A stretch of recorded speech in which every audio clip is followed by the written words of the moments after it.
Today we're tapping in with womb health, and I'm gonna show y'all 4 different herbs that you could utilize at different times of your cycle to help ease the symptoms of PCOS, fibroids, endometriosis, irregular cycle, infertility.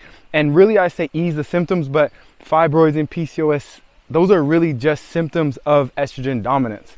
And yes, when it comes to PCOS, there's also high levels of testosterone, and there's going to be some variance in that. Or even if we talk about menopause, where menopause it may be lower estrogen. So these herbs are actually going to help regulate the hormones. And at the end of the video, I'm going to share with y'all the different times during the cycle to take it. And it's basically utilizing the concepts of cycle syncing or seed cycling, and we're implementing it with the herbs. Why hasn't this been done yet? I don't know, but I got y'all. All right, let's start off with number 1. And this is one of my favorite herbs of all time. Of course, I'm talking about the St. John's bush. If you've been tapping in with me for any time now, you know that this is one of my favorite herbs. And this is one of the most potent herbs for womb health on the planet. And I don't just say that because I think it's potent. I say that because this has literally helped so many women heal. And this was before I really knew the efficacy of it. I had the women in my life coming to me and just telling me their results and sharing the benefits of it. And now as we have more people trying, it's like, wow, like how do more people not know about this herb? St. John's bush, not St. John's wort. And you may see when you research it, it says St. John's wort. And that's just because this is such a rare herb. And if it wasn't for my ancestral lineage, who knew if people would be talking about this at all right now? But with this herb, this is a potent womb cleanser. It's also going to help regulate your hormones, the estrogen and progesterone. And this right here, take this for 1, 2, 3 cycles and watch your cycle shift right away. Now the second herb is also one of my favorites, and I promise you, I'm not just saying this because of the video. Now this one is one of my favorites for more of a selfish reason. This right here is the Cassia alata, also known as king of the forest, also known as wild senna. And why is this one of my favorite herbs? Because y'all, if y'all saw me a couple years ago, my skin was looking busted. It was not looking good. I still made videos and y'all could see my acne, y'all could see my breakouts and all that. But this right here, this is one of the most important herbs that I utilized during that time. And this is a liver cleansing herb. This is the main function of why we utilize this herb. It's a liver cleanser. And we know that when you cleanse the blood, when you cleanse internally, that's going to help in your external reflection. So if you have a lot of toxins built up inside, then a lot of the times it's going to actually show up on the outside. And what is really important when it comes to this herb and womb health is the fact that it's a liver cleanser. And the liver is very important when it comes to regulating hormones, because if you have too much estrogen built up in your physical structure, then the liver is going to be the one that helps neutralize it so your body can release it out of your body. But what happens is if your liver is decongested and is congested and it's not functioning at a high level, then those excess estrogen and those excess hormones are going to stay in your physical structure in your body, and they're just going to hang out there. And then that's when you start to get this irregular hormones, and that's when you start to get high levels of estrogen in comparison to progesterone. So this Cassia alata is really important. This is one of the most important herbs when it comes to womb health, because we don't want to just focus solely on the womb, right? Everything is connected, right? No system works on its own. So if you want to help the womb, then you also want to focus on the liver. So Cassia alata is one of my favorite herbs, and we're going to talk later about how to utilize this.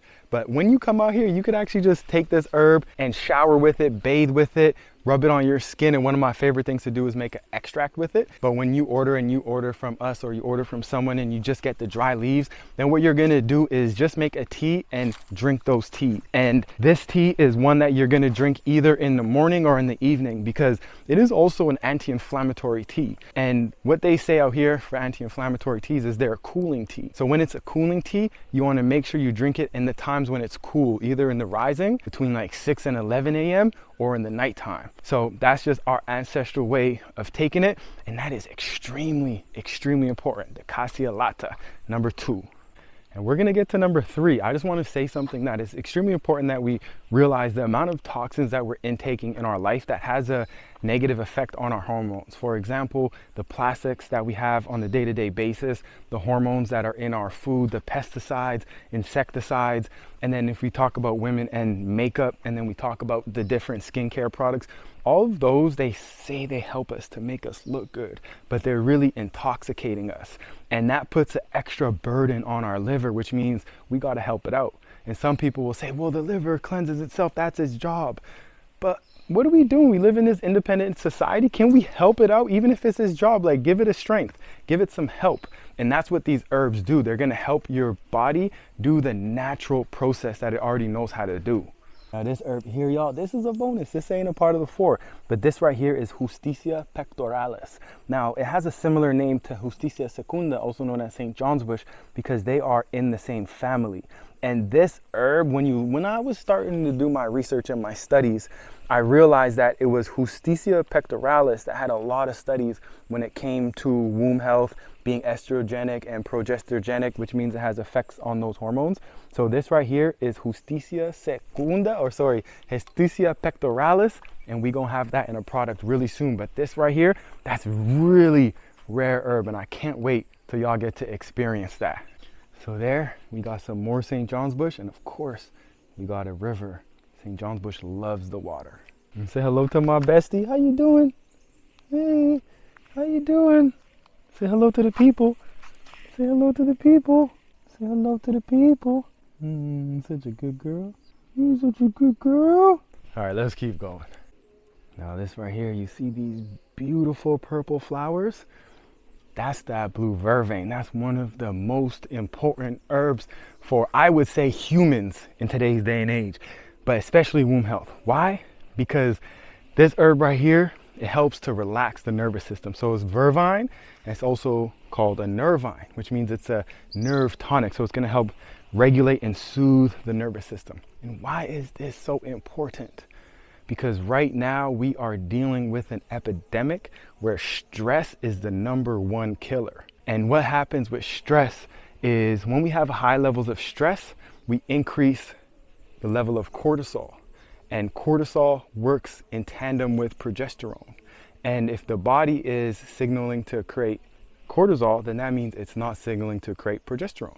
So when it's meant to create progesterone, which is meant to work in balance with estrogen, which is progesterone is basically the pregnancy hormone, then what happens is you become estrogen dominant. And stress comes in all different forms, but one of the biggest forms of stress that we gotta address as a people is our childhood traumas, right? Because we all have these different experiences that we grow up and they stay with us for the rest of our lives until we address it and we let it go and we forgive ourselves. So this blue vervain is gonna help relax your nervous system, help deal with your stress, help you get a better rest, help you just vibe out. Sometimes people drink this and they're really stressed. It'll just really make them feel really calm. And for me, I like to just drink this throughout the day. But when we talk about womb health, we must talk about stress. Stress is extremely important because if we have too much of any substance, then that becomes toxic. And what happens is we have too much cortisol in our body right now. So cortisol is becoming toxic to us and it's affecting our health. So this is really important. And beyond that, this is a herb that it also helps balance the hormones, the women's hormones and men's hormones. And then this is also a womb cleansing herb, and it's also very mineral rich. So this is a blood building herb, rich in iron as well as magnesium. There's zinc in these beautiful purple flowers, and that's mostly for men's health. So let me take this flower. But this is one of the most important herbs for womb health. We gotta manage the stress as a people. That is the #1 killer right now. So the blue vervain, this can be drank on the daily because we need to walk around vibey and peaceful, enjoying our life. Some of y'all may say soft life. I just say, let's enjoy this life. Now, I'm pretty sure I said this correctly the first time, but your body uses progesterone to make cortisol. So if you have high levels of cortisol and your body is in fight and flight the whole time, it's in survival mode, then it's gonna use as much of the progesterone as it can. So your progesterone levels are going to be low. So now let's talk about our 4th herb. This is the beautiful, beautiful red raspberry, the green goddess. And this is one of the most potent herbs for its iron content. It's very rich in iron. And like we spoke about before, when you're having your menstrual cycle, you're losing a lot of blood, and in that is a lot of iron. So this is going to help replenish those stores of iron. And this right here also contains a certain compound called fragrine. And fragrine is going to help tonify the walls of the pelvic floor in the uterus, which basically means it's going to help bring more energy and more blood flow there, so then it can do what it does. And when we talk about the walls of the uterus, we talk about cramps, and we talk about the painful cycles that come. So this is going to help with painful cycles in the moment. So this is good to take during the cycle, and then it's also going to help for future cycles, as it helps regulate the hormones and tonifies the walls of the uterus, so then the pain just won't be there, so you won't have to use it in the moment. So it's good to ease in the moment during the cycle, and it's also good for the long-term effect. So this is a really potent and effective herb.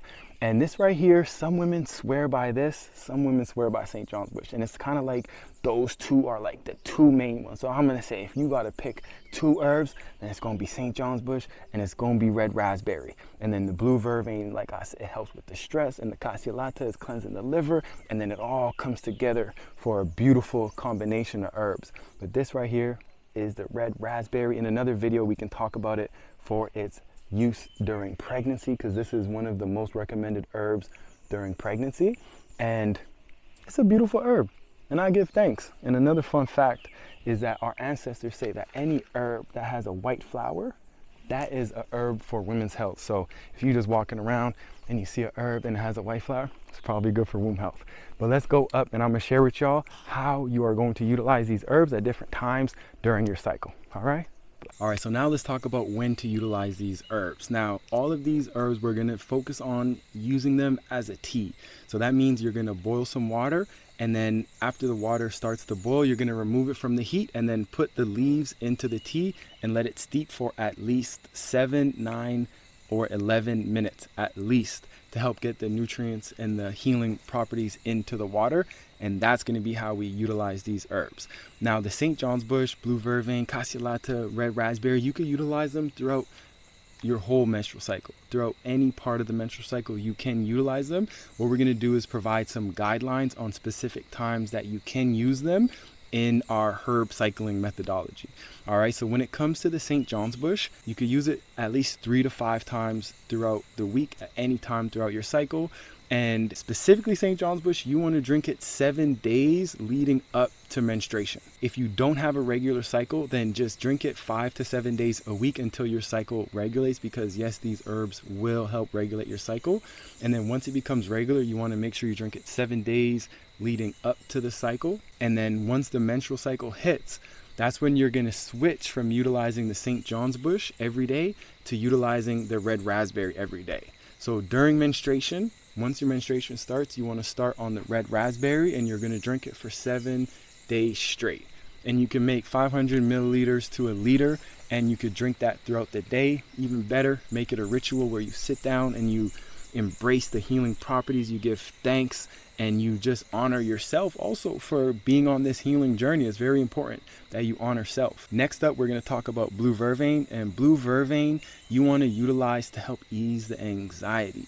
And a lot of the times that anxiety will come right before menstruation. So instead of waiting for the anxiety to come, you start drinking that blue vervain leading up to menstruation to help ease those symptoms. If you have symptoms of PMS, if you do get anxiety, then utilize that blue vervain to help you relax, calm down, and just be in that vibe. Because ultimately, that's what it is all about, being in that vibe and feeling good. And that's what the blue vervain does.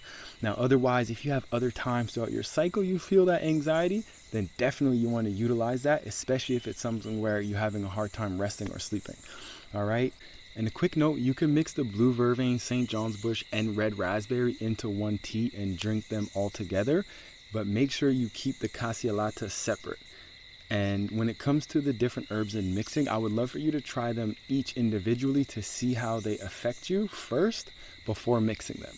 So then you could see how the blue vervain interacts with you, the St. John's bush, the red raspberry, all on their own, and then you can mix them. If you already have experience with them, go ahead and mix them right away. But just so you have a better loving for these different herbs and how they impact your physical structure. Now, when it comes to the cassiolata you could utilize during ovulation if you do feel symptoms of constipation during ovulation. Why? Because cassio is also a mild laxative. So it's not going to have you run into the washroom. Don't worry about it. But it is a mild laxative, so it's going to help you have those bowel movements. And it's also going to help with the bloating if you do have bloating. So if you feel constipation before menstruation, then also drink some cassio during that time as well. Now, our ancestors traditionally would drink cassio once every quarter, once every 3 months for 7 days straight. And then they will take a more potent colon cleanser, such as the free up laxative that we have, to help remove all the toxins out of your body. And the menstrual cycle is in line with the moon cycle, right? They even call it the moon cycle. So when you take it leading up to the new moon, it's being in line with the moon cycle. You know, maybe your cycle gonna sync with the moon as well. All right, sending y'all so much love. Give thanks for tuning in. Let me know if you have any questions below. In the description part, we're gonna have a guide where you could get all this information in a ebook to help guide you. So if you don't want to listen to me again, you could just go read below. And let me know if you have any questions. Let me know how this is. And I can't wait for y'all to comment below. Oh, this actually works. I've been looking for something that works. I can't believe it. I can't wait for those results. Well, I can wait, and I'm excited for it. All right, sending y'all so much love and balance. Catch you on the next one. Ja Rastafaro.